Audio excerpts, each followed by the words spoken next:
these two leaders are emotionally connected.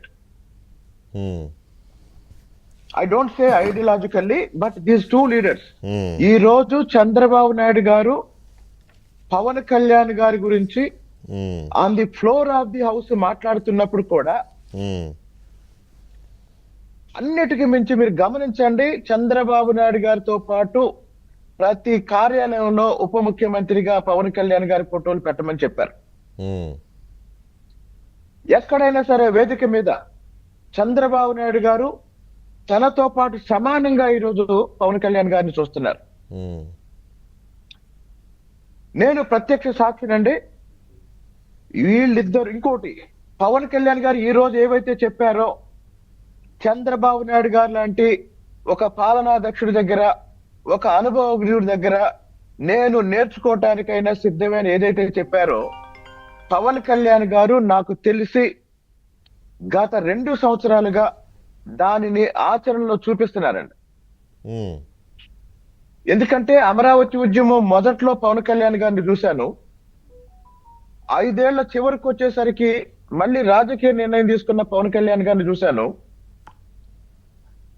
వాస్తవానికి చంద్రబాబు నాయుడు గారికి భూదేవికున్నంత ఓపిక ఉంటుందండి. నాకు తెలిసి ఇప్పుడు చంద్రబాబు నాయుడు గారి స్నేహంతో పవన్ కళ్యాణ్ గారు కూడా విపరీతమైన సహనాన్ని, ఓపికని ఆయన కూడా అలవర్చుకొని ఈ మధ్య ఉపన్యాసాలు చూస్తున్నాను. ఈ మధ్య ఆయన సమావేశాలు చూస్తున్నాను. దాదాపు చంద్రబాబు నాయుడు గారిని పవన్ కళ్యాణ్ గారు ప్రభావితం చేస్తున్నారు, పవన్ కళ్యాణ్ గారిని చంద్రబాబు నాయుడు గారిని ప్రభావితం చేస్తున్నారు.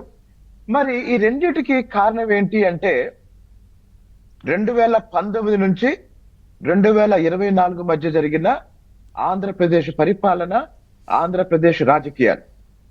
ఇందాక పెద్ద మిత్రులు శ్రీనివాస్ గారు చెప్పారు, వీళ్ళిద్దరూ ఒక అరాచకానికి బాధితులు, వీళ్ళిద్దరి కుటుంబాలు ఒక అరాచకానికి బాధితులు. కానీ వాళ్ళ మహాప్రస్థానం ముందు మాటలో శ్రీశ్రీ గారు చెప్తారు, ప్రపంచం బాధ శ్రీశ్రీ బాధ అని చెప్తారు. ఈరోజు రాష్ట్ర ప్రజల బాధని చంద్రబాబు నాయుడు గారు, పవన్ కళ్యాణ్ గారు వాళ్ళ బాధగా భావించి, ఆ బాధలో నుంచి ఒక బాధ్యతని వాళ్లే నిర్ణయించుకొని ప్రజల వద్దకెళ్ళి ఈ రాష్ట్రాన్ని మళ్ళీ బాగు చేసే అవకాశం మాకు ఇవ్వండి అని చెప్పి ప్రజల్ని ఒప్పించి ఈ రోజు 164 సీట్లతో ప్రభుత్వాన్ని ఏర్పాటు చేసి, ఇప్పుడు మీరు చెప్పిన దాంట్లో ఒక పాయింట్ అండి శ్రీనివాసరావు, అదేంటి అంటే వీళ్ళిద్దరూ ఒకరినొకరు పరస్పరం గౌరవించుకోవడం, ఇద్దరిది ఒకే ఇది రాష్ట్రం కన్సర్న్, ఇదంతా చెప్పుకొచ్చారు. ప్రతి కార్యాలయంలో తన ఫోటోతో పాటు పవన్ కళ్యాణ్ గారి ఫోటో ఉండాలని కూడా చెప్పారు అన్నారు ఒక మాట. సరే, అది ఓరల్గా చెప్పుండొచ్చు, అఫీషియల్గా నేనైతే అక్కడ చూడలేదు. ఓకే, ఎనీవే చెప్పిన చాలా చోట్ల ఫోటోలు కనపడుతున్నాయి. రెండోది, తనతో సమానంగా చూస్తున్నారు అన్నారు. అంటే అది ప్రేమ, అభిమానం, గౌరవంతోనా, లేకపోతే ఈ సినిమా వాళ్ళకి సహజంగా కాస్త ఈగోయిస్టిక్గా ఉంటారు, ఆ ఈగో హట్ అవ్వకుండా ఉండడం కోసం? ఒక్క ముక్క చెప్తానండి. చంద్రబాబు నాయుడు గారు పవన్ కళ్యాణ్ గారిని చూస్తున్నప్పుడు రాజకీయాలకు అతీతంగా ఒక ఉన్నతమైన మానవ విలువలు కనిపిస్తున్నాయండి.